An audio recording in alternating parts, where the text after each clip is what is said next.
I'm going to give you 2 pieces of advice to enhance your learning process. You might be worried about forgetting words. Okay, that's fine.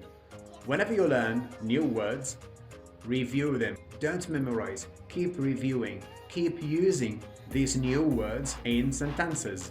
The second piece of advice is learn 5 English words every day. The next day, review the first 5 words and start with another 5 words. The third day, review the first 5 words, the second 5 words, and start with a new 5 words. And keep doing this until you finish the first month. You will notice that all the words that you have reviewed are very easy to remember and to use. These are my 2 pieces of advice, and I'll see you next time. Bye for now.